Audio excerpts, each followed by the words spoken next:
welcome and hello, and I'm glad you came, and I'm excited to share with you the way that the old masters made their artworks, and this is the way that they did it 500 years ago. So I'll try to walk you through some of the processes.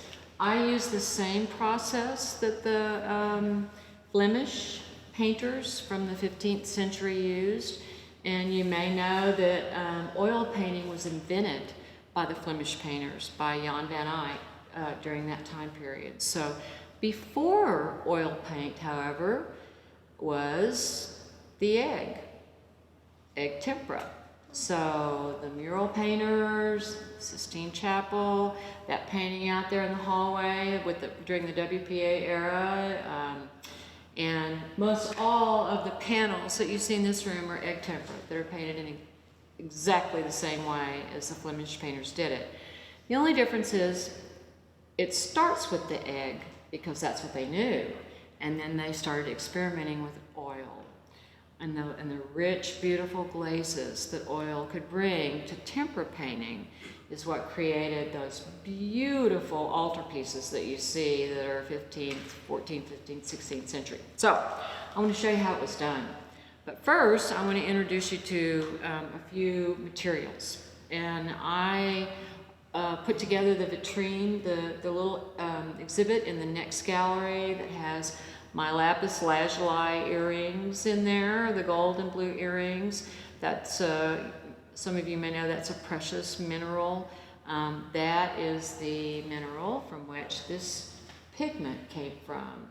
And the pigment is the raw powdered color. So it doesn't make any difference whether you're oil painting or making watercolor or making egg tempera. It all starts with a powdered color, right? Okay, so this particular one that comes from lapis lazuli, very semi-precious stone, a very back in the 14th century, in the late 1300s, mid to late 1300s, that's when the monks were making illuminated manuscripts. And the monks in France were very lucky because this is where lapis lazuli came from. So when you look at those beautiful manuscripts in the museum, especially the French ones, they would have dug this up in the south of France to find this pigment. Okay, and then the red, which is this beautiful darkish red, I've got another pair of earrings in there. I'm without 2 pairs of earrings so that you guys have an exhibit in that room next door. But this beautiful red was called cinnabar at the time. Today we call it cadmium red dark. And it was at the time able to be brought to the Italians by miners. And how they mined cinnabar was this particular mineral lived way up high on the cliffs in the southern part of Italy. And so guys with bows and arrows would go out and they would shoot their arrows up and bring down little bits and tidbits of this beautiful red mineral, which then became this raw pigment, this powdered. And what they used to make it into this powdered pigment was just a typical mortar and pestle. And unfortunately, my mortar and pestle is in that display, but they would just take that raw element, whatever it was, and they would grind it, the monks would, they would grind it until it became this powdered pigment. Now, here, let's see how much you guys know.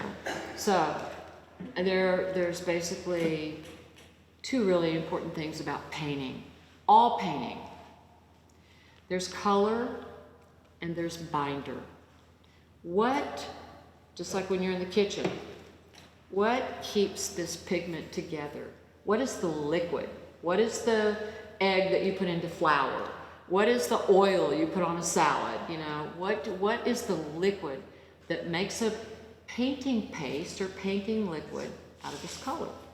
So when we think about among the earliest, the illuminated manuscript painters, well, they needed a liquid. And so they tried water, but what happens when you mix water with raw color? scrape it up with your fingernail. It goes nowhere, right? It won't stick. It's impermanent and so forth. So gotta have something that's more permanent than that. Sticks and stays the same, right? So somebody figured out it wasn't this egg. In the beginning it was a duck's egg, and it wasn't all that good because they were really small and they didn't have quite the same quality of oil to water ratio that this egg has, which is a great egg to paint with, by the way. It's a great egg to paint with. Oh. This brown egg, this is what I use. I use this big brown egg. And often when I've done workshops, students have lived on farms and they brought me quail eggs and, you know, all kinds of eggs, you know, and they don't work. So this nice brown egg, you'll see when I break it open, you'll see how it holds its shape and firmness and color. So, okay. So, what do you think it is that makes watercolor stick today? What binds the color to the liquid? What's the binder? What do you know? Do you know? Gum Arabic? No. Honey? You know, that's a good guess, but you're just about 100 years too soon. It's glue. Glue. It's just glue. And they boil hooves and the stuff? glue, it's just glue. They mix the glue into this powdered pigment. It makes a cake, and the water dissolves the color. And then that glue is dissolved, and the glue sticks to the surface, right? Oh, that's Okay, and I'll show you which glues are used, which are on this table over here, just so you can see what it looks like. But, all right, now, what about oil? Is that a painting teacher back there? No. You can't answer. You are forbidden to answer. What about oil? What makes oil stick together? Olive oil would have been prevalent. They first tried olive oil. The problem is that it turns rancid. So, it is oil. It's called oil paint, thus oil, right? So the oil that they found that was the best, that was the most archival, and would stick to the surface and would not change color. In other words, it's not transitory. You know, a lot of these old master paintings like Rembrandt and Velasquez and people like that, if you were looking the deepest part of the black surface on the back of the night watch, you'll see there are sections, and that's 17th century, you'll see there are sections where the black turns a little dull, it's not so shiny. It's not just from the varnish, the final coat that makes it really shiny and even all over. It's not from that.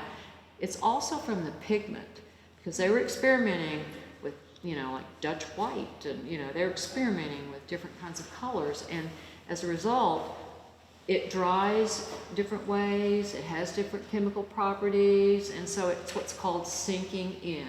And sometimes the black will sink in and become a little bit dull in those paintings. It's hard to spot. They were really good at what they did, but okay. Oh gosh, don't let me digress or we'll never get through it. So what was Okay. the oil? Oil. Okay, how about fresco?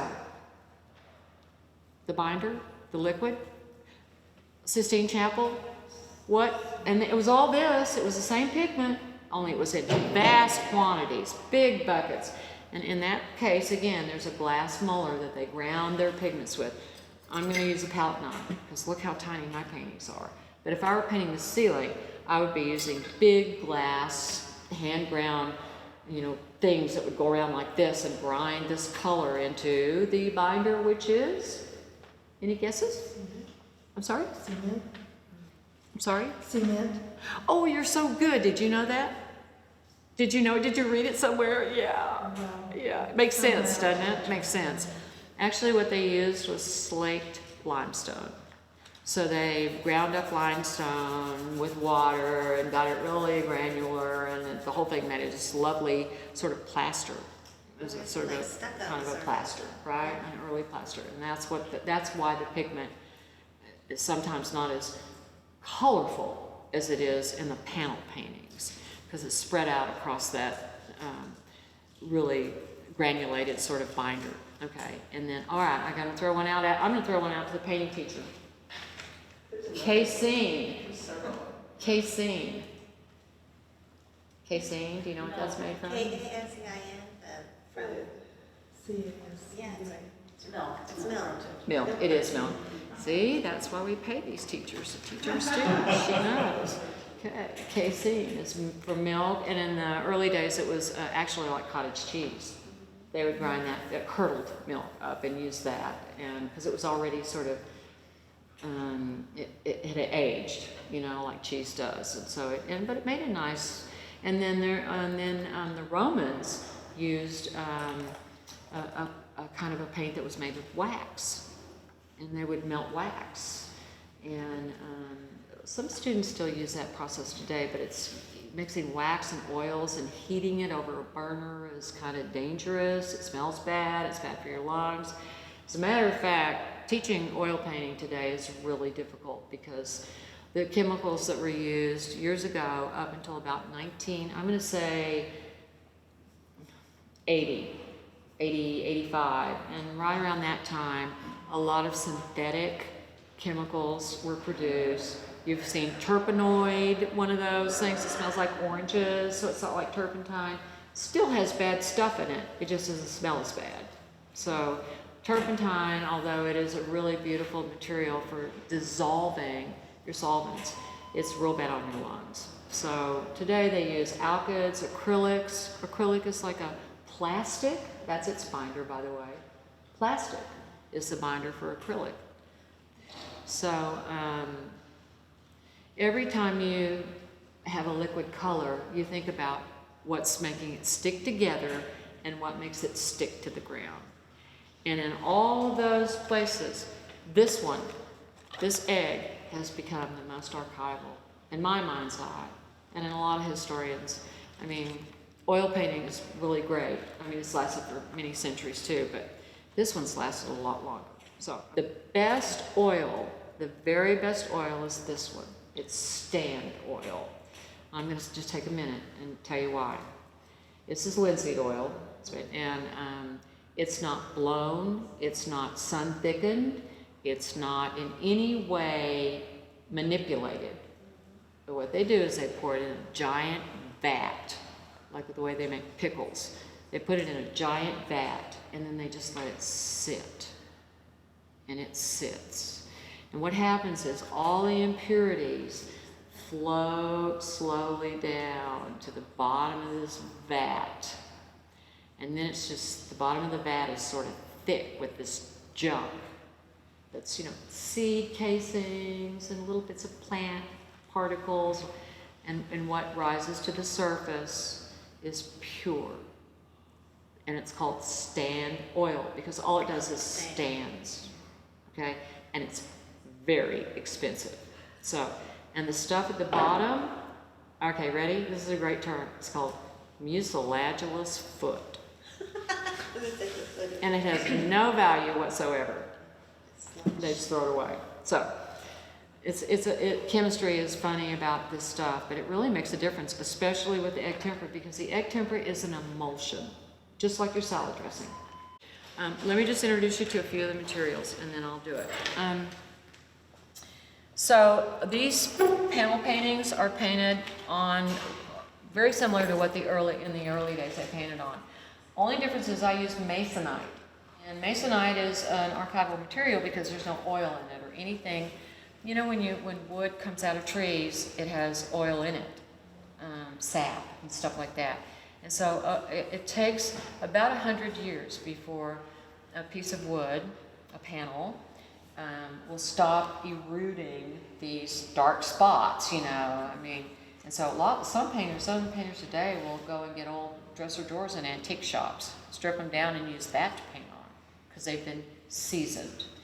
And all of the painters from the 14th and 15th century, that, you know, they had apprentices, and they would hand their panels down from master to apprentice, and then who would then become a master and apprentice. And so the panels that Raphael painted on, for example, were probably already 100 years old, that had been handed down from his teacher, Perugino, an Italian, beautiful Italian painter from the South. And so the panels were all safe, and that's why today they're not when a painting is finished, there's not a big dark stain on the face of the Virgin, right? Okay. So, but I use the Masonite because there's no oil. You know what keeps this together? You know what the binder for this is? It's really interesting. There is none. It's steam pressed. There's nothing in this but wood fibers. So it's about, Masonite's about 75 years old. And we're thinking it's probably 100 years makes it archival, meaning it'll last a long, long time. We think it's probably pretty good. So that's what I use. I round the corners because all of my panels you'll see are rounded because it's been proven that if you round the corners, if it drops, it won't chip, crack, or create, problems across the surface. So people think I paint on tiles, but now you know the secret. And then I make gesso. The gesso is made the same way that Cennino Cennini made. There's a book in that case made from wrote about from the 13 to 1400s. I mean, it's really old. It's made with a glue, which is made from the rabbit skin. But they take the hide off the rabbit skin. They clean the inside of the skin, and then they scrape it. And what's inside of the skin of the rabbit is a fabulous glue. It's archival. It doesn't change when it dries. It doesn't change color. It doesn't get old. It keeps sticking, and it's a fabulous binder. I'm going to pass it around rabbit skin glue so you can see it. And this is what you make the gesso with. So when you buy pre-mixed gesso like this, which is made pretty much from the same materials that they made it from, this is Betty Crocker. I make mine from scratch. So this is Betty Crocker. This is good. This is good. So. Do vegans get upset with, they even know that? Yeah, I don't know, but I'll pass it around so you can see what it looks like. I've got the Chardonnay in here too. In the old days, they made the rabbit skin glue, scrape the hide, and then they would pour out this really snotty material, and they put it on something that was like chicken wire, and it looks like this. This is rabbit skin glue in its original form, and this is made from just laying it out in the sun and letting it dry from that process. And you can still see the chicken wire in this. This is still made today. You can pass that around if you want. Still made today by the French. It's called Chardin. You can order it online, Chardin. But after it's been granulated, it looks like this. Please don't spill it. Okay, and you can buy it in bags like this from Utrecht. I mean, it's today that all of these materials are, if they're not exactly the same, then they're synthetics, and they're real close. So, why not? So, all right, so the gesso is made from rabbit skin glue. That's what holds it together. It's made from zinc white, and it's made from whiting, which is a chalk. Like, they just go out and scrape chalk up. When I was a kid, when we played hopscotch, same stuff. They put all that together, put it in with rabbit skin glue, put it over a double boiler, and cook it. And then you get this beautiful white, what's called a ground. It's the surface upon which you paint. So all of my panels look like this when you start out. Let me just tell the story about charcoal. For the fresco painters, white charcoal is made from cramming ivy in the old days, from cramming ivy into tubes. They would the stems and the ivy, they would just cram it all into a tube, and then they would bake it. And that's why it's called vine charcoal. Okay? And so then, like Michelangelo, and he would come and he would have a big sheet of paper, and there are some papers that are similar to what they use. Big sheet of paper, and he would make a drawing, let's say the Sibyl, that goes up on the ceiling. And he would use vine charcoal, and he would, be on his hands and knees, and he would be drawing this giant figure, which, by the way, has a very interesting set of proportions because you're looking up at it, so the head is much larger than the feet. So if you actually got up on the Sistine Chapel on a scaffold and looked at it, there'd be this giant-headed Sibyl, but because you're so far down, your perspective grows as you look upwards. It had to be drawn differently. So he's drawing his head with charcoal, and then the apprentices come along with this wheel, like a sewing wheel that has all the spokes that come out. and they go all over his lines with this dotted wheel, all over his lines. And then other apprentices come along, and they go up and they put fresh limestone, slate limestone up. And then they put this paper drawing up that has all these dotted holes on the lines. And then they have what's called a pounce bag, and it's ground up charcoal. And they go like this, all over those lines, all over those lines. And when you pull the paper away, there's a dotted outline of the symbol on the fresh fresco. It's like sewing when you trace. Then they run the color, and he goes up there and paints. He's got his drawing, right? So what I do, or what most people do these days, is the same process. It's called transfer. Sorry, I didn't have a big enough piece of paper when I started this painting in my studio. Can't do it, right? So I took masking tape and I put two pieces of paper together, right? So that's what you do. And I made a drawing, right? A line drawing. Okay. So, I set all my still lifes up. And I set this one up. I had all these dolls and things in my studio. So I set it up and I made this drawing. I sat there like you do in a class, a drawing class. You can see there's charcoal on the back. And I made this drawing, and then I took this drawing. I had a fresh canvas. This is on canvas, not on panel. And I put this up there, and charcoal on the back. And then I took a red Prismacolor with a real sharp point, so that if the phone rang and I stopped, I would know what I'd done and what I hadn't done. And I drew all over these lines real hard. And then when I took this away on my beautiful white canvas that my husband made, by the way, I took it away and all these figures were line drawings, the same line drawing, because the charcoal transferred, and that's called transfer process, right?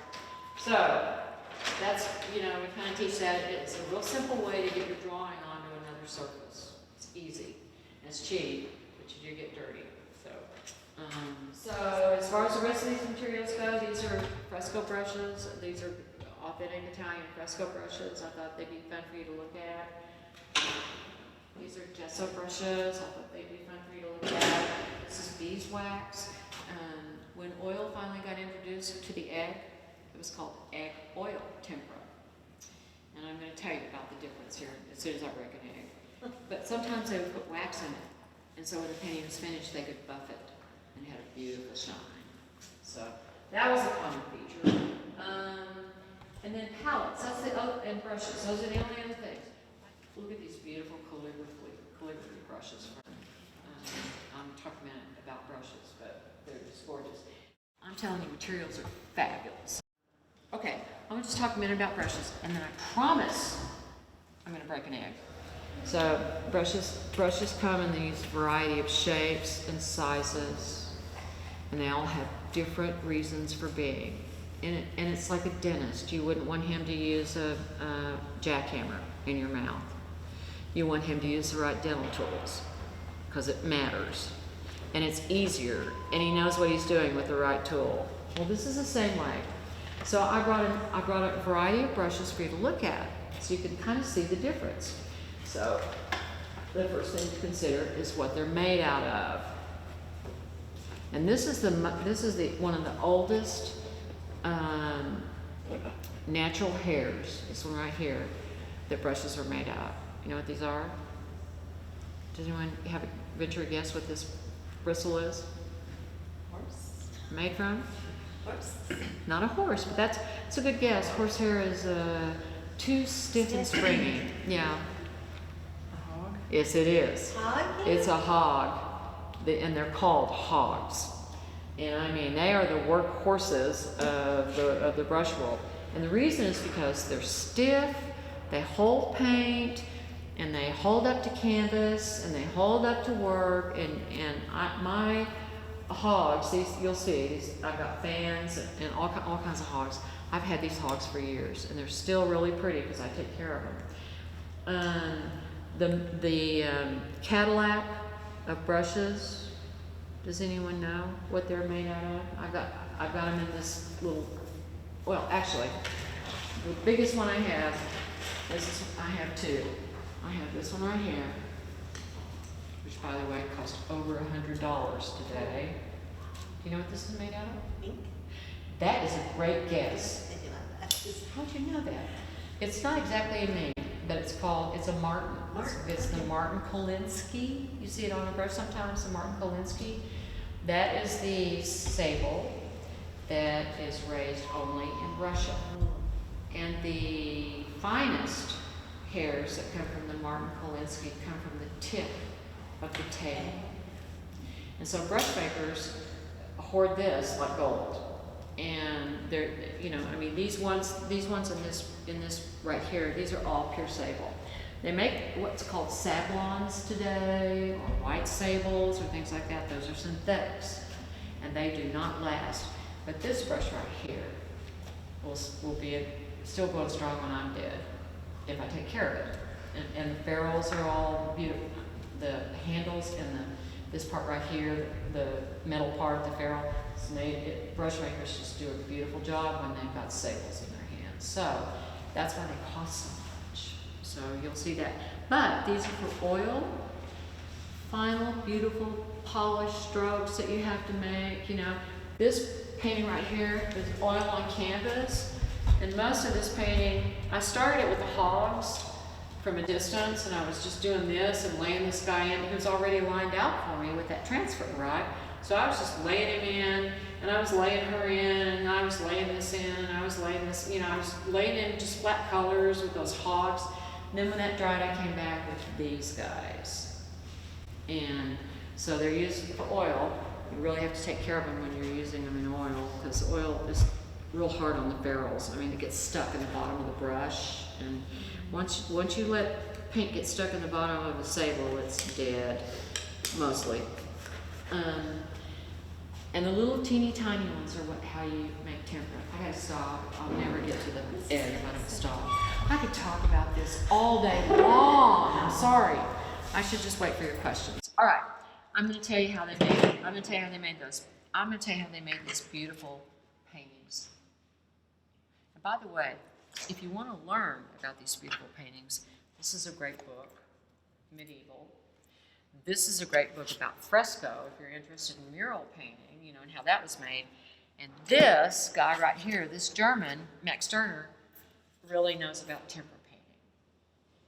And also a guy from Yale from the 1950s, Peter Thompson, and his book is in that vault.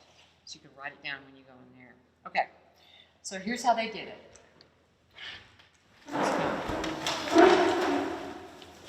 These are Chinese brushes. These are calligraphy. Bamboo brushes. Oh, look at this. This is a brush that a geisha used to put on her makeup. It's made from a goat. This is a goat's hair brush. Geisha brush uses to put on. Look at this. This is also a goat. Isn't that beautiful? This is for water, inks and watercolors. So, anyway, all right, I'm going to show you how to do it. It's really not that hard.